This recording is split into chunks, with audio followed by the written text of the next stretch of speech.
대한민국 최고라고 자부하고 여러분 이것만 잘 갖춘다면 상장하는 거 문제 없고 투자 유치하는 것 문제 없습니다. 최소 인사가 여러분의 발목을 잡을 일은 절대 없고 인사가 오히려 여러분에게 날개가 되어줄 거라고 확신합니다.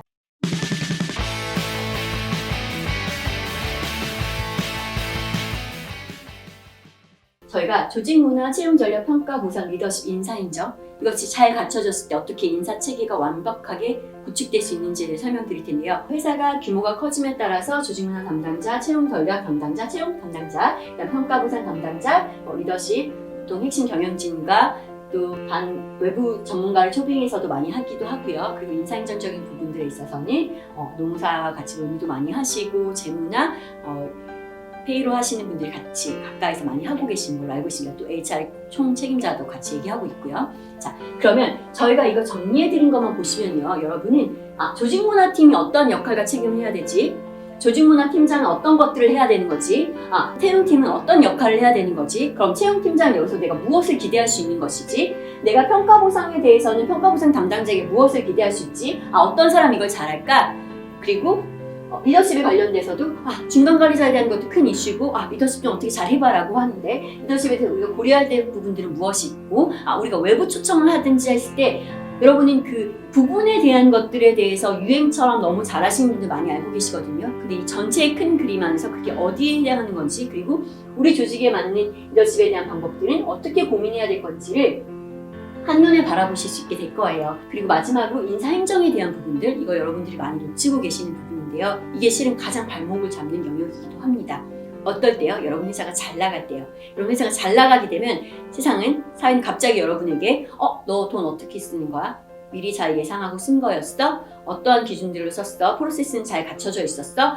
개인정보는 잘 보호했니? 고객정보는 잘 보호했니라는 것들을 엄청나게 갑자기 30, 50명 넘어가는 단계, 100명이 넘어가는 단계 갑자기 수도 없이 요구합니다. 그리고 투자자나 그런 것도 많이 요구되어진 요구들이고요. 빠르게 대처해나가게 된 부분이 이 인사행정에서 요구되는 것이고 갑자기 수많은 자료를 만들 수 없어요. 그러니까 미리 잘 인지하고 계셨다가 적절한 타이밍에 준비하셔서 대처해 나가시 바랍니다. 인사행정적으로 우리가 법적인 근거들, 사회적인 요구를 어떻게 잘 맞출 수가 있을까 했을 때 이런 세부적인 내용들을 살펴보시면 여러분이 큰 도움이 될 겁니다. 자, 한 꼭지만 쉽게 빨리 설명드릴게요. 자, 조직문화라고 한다면 조직문화 담당자, 회사가 조직문화를 갖추었다라고 한다면 미션, 비전, 핵심 가치가 잘 정립되어야 되고 일하는 원칙들이 잘 나와 있어야 됩니다. 그리고 이걸 바탕으로 컬처덱이 나와야 되고요. 그리고 이걸 바탕으로 온보딩 체계가 구축돼야 됩니다. 어떻게 운영하지? 관련된 양식, 3개월 수습은 어떻게 버는 거지에 대한 것들이 같은 구조 안에 나와야 되고 여기 되게 중요한 건 기대치 합의겠죠. 난 어떤 사람 뽑히기 원했다라는 기대치 합의들 그리고 회의체, 조직문화 개선 강화, 조직 건강 검진, 복리 인쇄, 규정, 예산 산정 이런 것들이 조직문화 팀에서 다뤄야 되는 영역입니다. 여기 하나라도 빠져있다면 제대로 다 연계가 되어 있지 않다면 그 효율은 그냥 떨어질 겁니다. 그래서 지금 다 채우라는 것이 아니라 인지하고 계시면 되잖아요. 예측 가능성 높이고 전략적으로 대응해 나가시기 바랍니다.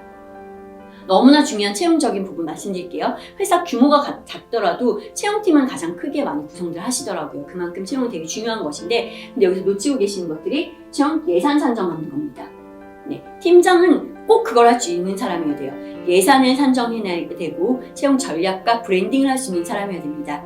그리고 조직별 인건비를 잘 산정해내서 이건 또 재무적인 것과 또 긴밀하게 재무팀장과도 연결해서 얘기할 수 있는 부분이기도 하고요. 그래서 채용 채널을 어떻게 활용하는지, 제이디를 어떻게 작성하는지, 면접관 교육을 어떻게 하고 실제 면접에 참석해서 퀄리티 컨트롤 어떻게 하는 것인지 면접 평가표를 만들어내고 여기에 데이터를 쌓고 분석하는 것, 채용 심사 기준, 채용 프로세스를 고도화하는 것, 각종 문서 양식을 만들어내고 잘 정리해 나가고 구성원이 설명하는 것들 그리고 채용 브랜딩 전략, 어떻게 입사부터 들어가는 그 모든 과정들을 사람들이 쉽게 이해하게 잘 전달할 수 있을까에 대한 것들, 구체적 실행 가이드까지 이 채용팀이 해나가는 겁니다. 사람을 뽑고 연락해서 전화하고 면접 일정 맞추고 하는 것들은 이 일부에 해당하는 거예요. 그러니까 이 큰 그림 절대 놓치시지 마시고 여러분은 채용팀장에게 이걸 요구하셔야 되는 것이고 잘 굴러가는 채용팀이라면 이것이 단단하게 잘 구조적으로 갖춰져야 되는 겁니다. 도움이 필요하시다면 저에게 연락해주세요. 자, 그리고 평가 보상 마찬가지입니다. 이거 너무나 중요하죠. 회사가 돈을 벌기 시작하면 이 평가 보상에 대한 이슈가 나오기 시작합니다. 더 자원이 확보됐어요. 그럼 이거 어떻게 나누는 게 공평하지? 사람들도 기대하기 시작하거든요. 어떤 거냐면 조직 구성을 먼저 점검합니다. 뭔 소리야?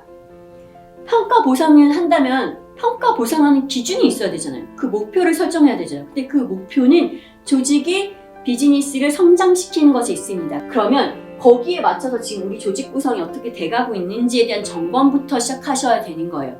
거기에 맞춰서 목표 설정을 하셔야 되는 거잖아요. 그쵸? 그리고 평가 프로세스를 고도화하는 것입니다. 평가 양식, 공지사항, 일정, 항목 구성 등 이 상세한 것들을 만들어낼 수 있어야 돼요.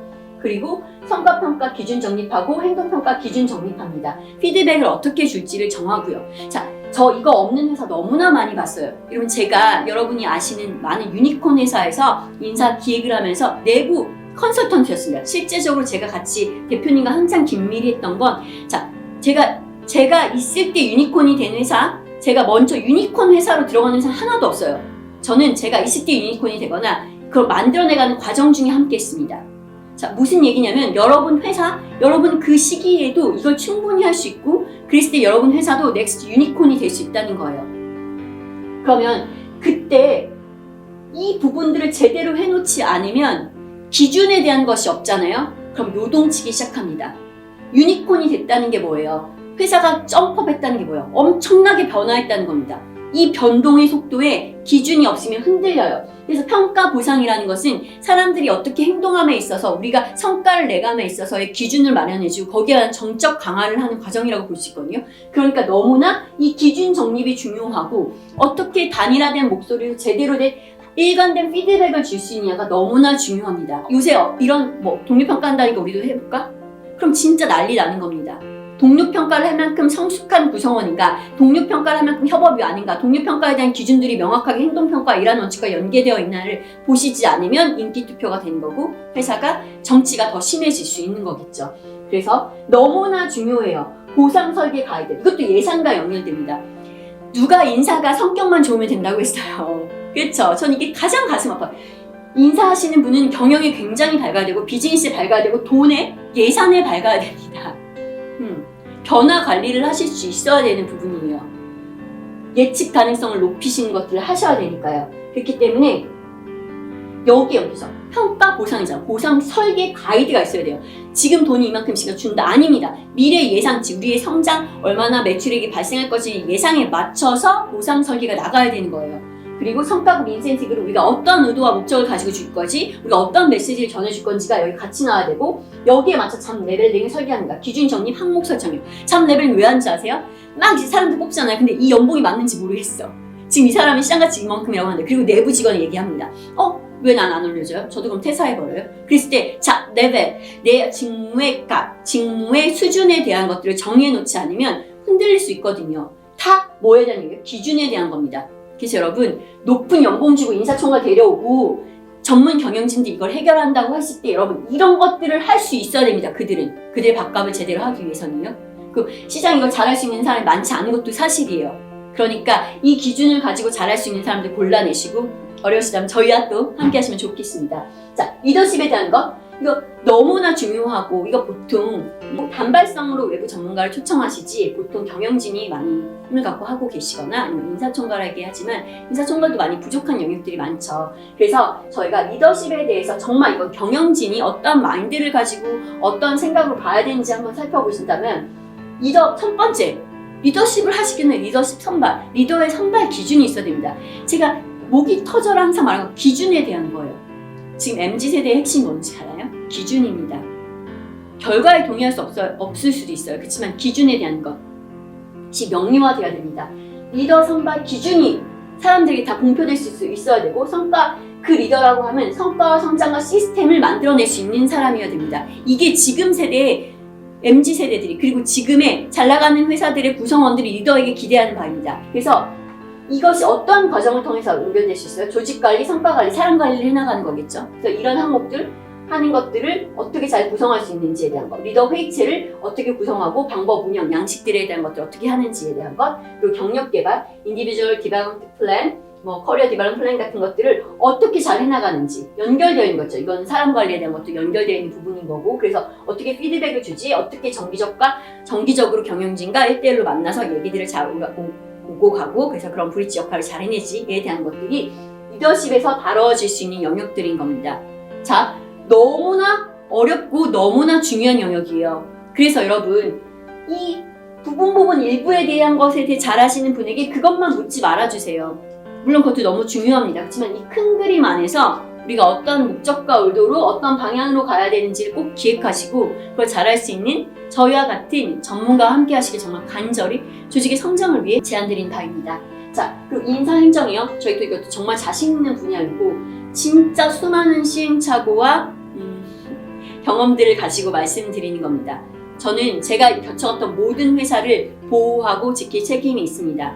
그리고 회사는 성장함에 따라 당연히 다양한 이슈들이 발생하고 그것을 해결하는 건 저희의 몫인 것이죠. 회사가 잘못된 건 아무것도 없습니다. 그렇지만 여러분이 그들 훨씬 더 빨리 성장해 나갈 수 있어요. 이런 것들 미리 잘 알고 가신다면 자, 저희가 제공해드리는 게 인사 마스터 시트가 있어요. 인사 업무 메뉴를 있고 여기 뭐가 있냐면 자, 인사 마스터 시트입니다. 이거 꼭 갖추고 계셔야 되는데 여기에는 인사 데이터 관리, 인사 제도, 인건비, 복리 유세, 운영, 일하는 방법, 관련 법들이 다 정리되어 있고 분석되어 있는 것들이 필요합니다.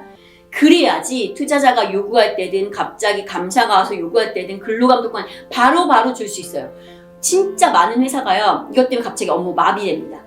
갑자기 자료 달라고 했을 때 만들어내고요. 근데 사람들의 기준 높아진 거 알죠? 그렇기 때문에 바로 대응하기 굉장히 어렵고 업무 빨리 지금 비즈니스 쳐나가기 바쁜데 그쵸? 언제 이거 하고 있겠어요? 미리미리 하셔야 됩니다. 이런 부분들 세밀하게 저희 인사 업무 매뉴얼 안에 현황 파악, 에지지, 롤, 투비하는 거, 급여 타임라인, 필수 확인사항, 근로계약서, 근태, 급여 구성, 행정가이드안에 연차 촉진제, 보수총액, 출산휴가, 비과세, 중소기업 이런 모든 것들이 다 들어있습니다. 자체 노무점검 어떻게 하는지, 급여 4대보험 연차, 근태 점검 어떻게 해야 되는지, 여러분 예산 산정할 때 어떻게 해야 되는지, 총무 프로세스 다 포함해서 인사 행정을 잘 하시는 분이라면 꼭 알고 계셔야 됩니다. 인사 행정 전문가라고 말해요. 이거 절대 되게 낮은 업무 아니고 너무나 고부가 가치고 너무나 전문화된 영역입니다. 여러분 이거 놓치셔서 보통 노무사 쓰고 변호사 쓰고 하시는 거예요. 이 영역 정말 전문가로 갈 수 있는 영역이 너무나 중요한 거니까 이런 부분들도 여러분이 돈을 주고 누군가를 고용했다면 기대하고 요구할 수 있는 부분이어야 됩니다. 자, 이렇게 해서 저희가 조직 문화부터 시작해서 채용 전략, 평가, 보상, 리더십, 인사, 행정까지 대표님께서 왜 우리 회사도 시스템 제도를 잘 갖춰있다, 인사 체계가 갖춰져 있다라고 한다면 어떻게 구성돼야 되는지를 말씀드렸어요. 다시 한번 말씀드리면 대표님 이거 잘하실 필요는 없습니다. 그렇지만 누가 잘하는 건지, 내가 무엇을 요구할 수 있고 무엇을 기대할 수 있고 어떻게 하는 것이 잘하는 것인지에 대한 건 알고 계셔야 되고 이게 그거의 기준이 되어질 수 있다고 확신합니다. 이거 다 제가 여러 유니콘 회사에서 그리고 수많은 아카데미 백그라운드와 그런 것들을 가지고 제가 다 정립해 나간 겁니다. 어디 거 보고한 거 아니고 시행착오와 성공 경험을 바탕으로 만들어낸 것이고 대한민국 최고라고 자부하고 여러분 이것만 잘 갖춘다면 상장하는 거 문제없고 투자 유치하는 것 문제 없습니다. 최소 인사가 여러분의 발목을 잡을 일은 절대 없고 인사가 오히려 여러분에게 날개가 되어줄 거라고 확신합니다. 그래서 같이 우리 함께 사회의 변화를 만들어가고 성장하길 진심으로 기대합니다. 저 위드와 함께하기도 기대할게요.